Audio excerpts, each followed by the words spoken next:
Hi everyone, Derek Sproul here, Forsake Media. Just wanted to make a little video to throw in some tips out there because in my case I've been doing a lot more editing through the years than I have actually filmmaking the past few years.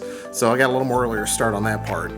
But just FYI, a lot of the tips I'm going to give are based on my own experiences, and some editors or other video filmmakers, might do things a little differently, but I just thought I'd throw some tips out there from my experience of how I do things that make editing a little more efficient. So the topic on this video, of course, is going to be basically some tips on making it easier to edit short films, make it a little faster, a little more efficient, because in some cases, like for instance, nationally known, the 48-hour film festival, you have 2 days to film and edit film, basically. So just a few tips to kind of help you out in that process down the road, or if you're just short on time with the client as far as regular editing, for a video, it might help in that aspect as well.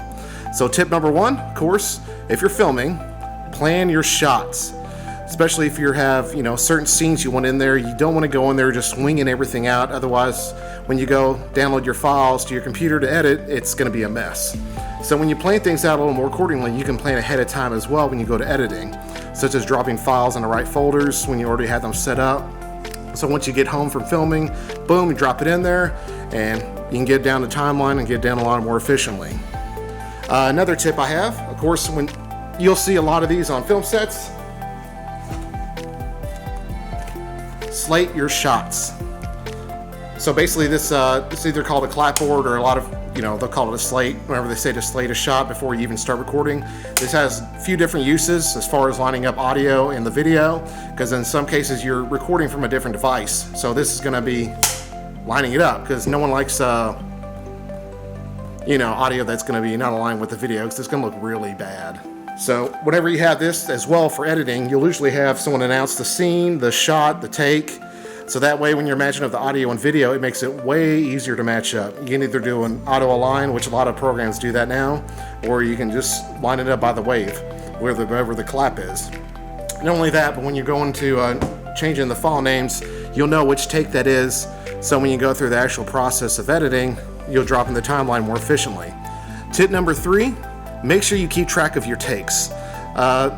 For example, whenever I was shooting one of the last 48 I was involved in, we had someone who was an assistant director on it, which was really helpful, because while we were filming, we did different takes of certain scenes, and usually we did like 3 or 4 takes of each one. She would actually sit there and write down which ones were good and which ones were bad.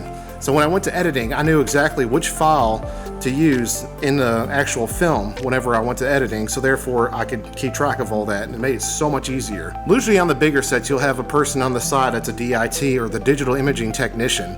They usually handle all the files and keep track of everything as far as takes for that day, or just throughout the whole production as far as keeping track of the files, make sure everything's labeled correctly, so whenever it goes to an editor, they know exactly what they're using.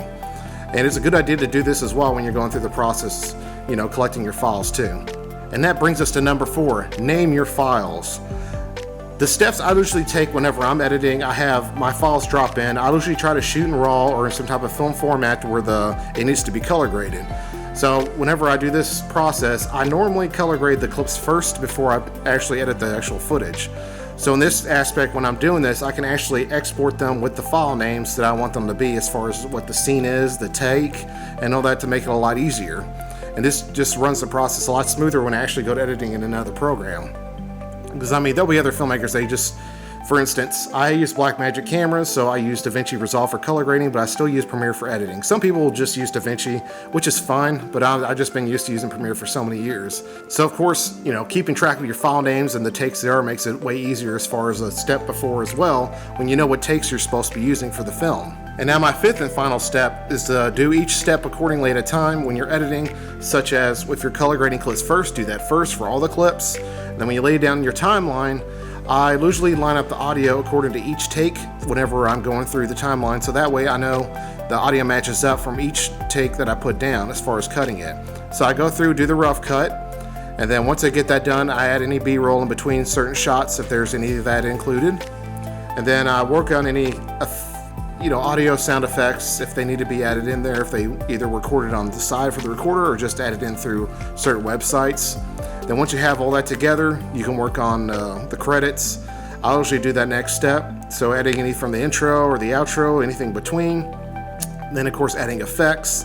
If there's any certain clips you need effects on, I'll usually do that after as well, especially if I'm running through Premiere. It's good to have the clips ready to go and then click on that and run it through After Effects. And then that way, everything's there in the right spot where it's supposed to be. You add the effects that you need, and then finally get it scored or anything you need after that. I mean, depending on the type of production you're doing, you might have someone else do that. So I would keep that in mind whenever you're rendering it. If someone is going to score it, just send them whatever they need for that, and then you'll be good to go. So I hope these tips helped you out. If they have, please subscribe to my channel, give my video a like, and just trying to grow things up from here. And if you have any other suggestions for anything you'd like tip-wise, or if you have anything you want me to put on here, feel free to comment, and I'll go check it out and consider it, then I'll try to add more content. All right, thanks for watching.